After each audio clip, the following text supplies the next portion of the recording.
যারা আমাদের উপর অত্যাচার করেছে, নির্যাতন করেছে, তারা পালিয়ে ভারতে গিয়ে আশ্রয় নিয়েছে, তাই না? কোথায় আশ্রয় নিয়েছে? ভারত। ভারত সবসময় চেষ্টা করেছে বাংলাদেশের মানুষকে কি করে বিপদে ফেলবে তার ব্যবস্থা। বিএনপি মা বোনেরা, আপনারা সবাই নেমে পড়েন, নির্বাচনে নেমে পড়েন, ধানের শীর্ষে নির্বাচন করতে নেমে পড়েন এবং তাদেরকে পরাজিত করেন যারা বাংলাদেশকে বারবার ভুল পথে পরাজিত করেছে। বিএনপি একটা পরীক্ষিত রাজনৈতিক দল, তাই না? অনেক পরীক্ষা দিয়েছে। তো সেই বিএনপির জন্মের পর থেকে, জিয়াউর রহমান সাহেব যখন থেকে বিএনপি জন্ম দিয়েছেন, এই বিএনপি কিন্তু এই দেশে শ্রমিক বিদেশে রপ্তানির ব্যবস্থা করেছে, তাই না? জিয়াউর রহমান সাহেব করেছেন না? এই যে কলকারখানাগুলো, আমাদের মারা যে বোনেরা যে চাকরি করছে, গার্মেন্টস ফ্যাক্টরি, এটা কার হাত দিয়ে শুরু? জিয়াউর রহমানের হাত দিয়ে শুরু। কি ছেলেরা জানো না তোমরা? জানতে হবে, এটা সম্পূর্ণ বিএনপির হাত দিয়ে শুরু। আজকের যে রেমিটেন্স, যে আয়, এই যে আপনার $32 বিলিয়ন এখন জমা হয়েছে, এটা শুরুটা করেছিলেন জিয়াউর রহমান সাহেব। আমার নেত্রী বেগম খালেদা জিয়া এটাকে সামনের দিকে নিয়ে গেছেন। মেয়েদের লেখাপড়া, দেশনেত্রী বেগম খালেদা জিয়া ক্লাস 12 পর্যন্ত অবৈতনিক ঘোষণা করেছিলেন, পয়সা দিতে হবে না।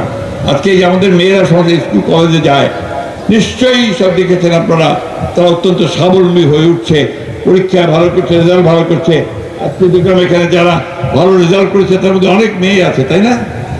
এই অবদানটা সম্পূর্ণ দেশনেত্রী বেগম খালেদা জিয়ার। তাই আপনারা কেউ ওই মিথ্যা প্রচারণায় বিভ্রান্ত হবেন না। চতুর্দিক থেকে চেষ্টা হচ্ছে যে বিএনপিকে টাইট করার জন্য, ঘাল করার জন্য, তাই না? কিন্তু আজকে আমি খুব অনুপ্রাণিত হয়েছি, অত্যন্ত আনন্দিত হয়েছি। আমাদের এখানে আজকে সব মুরব্বীরা আছেন একদিকে, আরেকদিকে তরুণরা আছে, আরেকদিকে আমাদের মা বোনেরা আছে। সবাই আজকে একজোট যে আমরা ধানের শীর্ষে ভোট দেব, আমরা বেগম খালেদা জিয়াকে ভোট দেব, আমরা তারেক রহমানকে ভোট দেব, আর এখানে আমাদের রিয়াজুলকে ভোট দেব, তাই না? সেই ভোট দেব কিসে? আমরা কিসে ভোট দেব? ভোট দিব কিসে?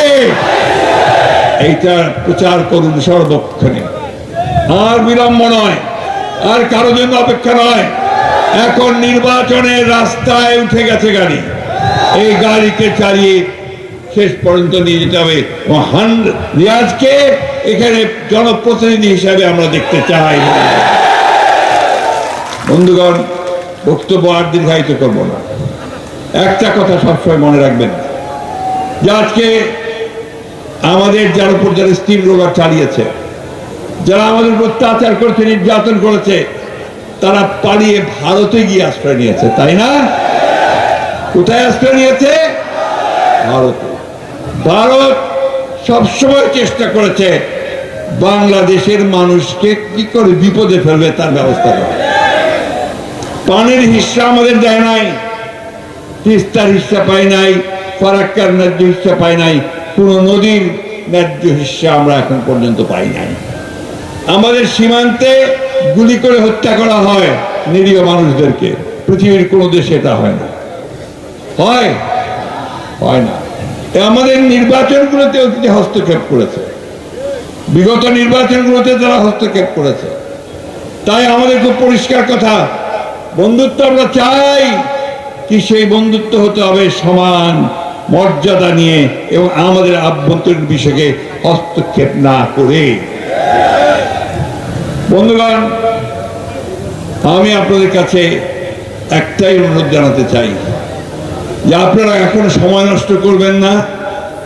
যারা বিএনপির ভালো চান, বিএনপির অঙ্গ সংগঠন, বিএনপি মা বোনেরা, আপনারা সবাই নেমে পড়েন, নির্বাচনে নেমে পড়েন, ধানের শীর্ষে নির্বাচন করতে নেমে পড়েন এবং তাদেরকে পরাজিত করেন যারা বাংলাদেশকে বারবার ভুল পথে পরাজিত করেছে, যারা পরিচালিত করেছে, যারা বাংলাদেশের সর্বনাশ করেছে, তাদেরকে সেই কোনোদিনও যেন তারা ক্ষমতায় আসতে না পারে তার জন্য আপনারা ব্যবস্থা গ্রহণ করেন।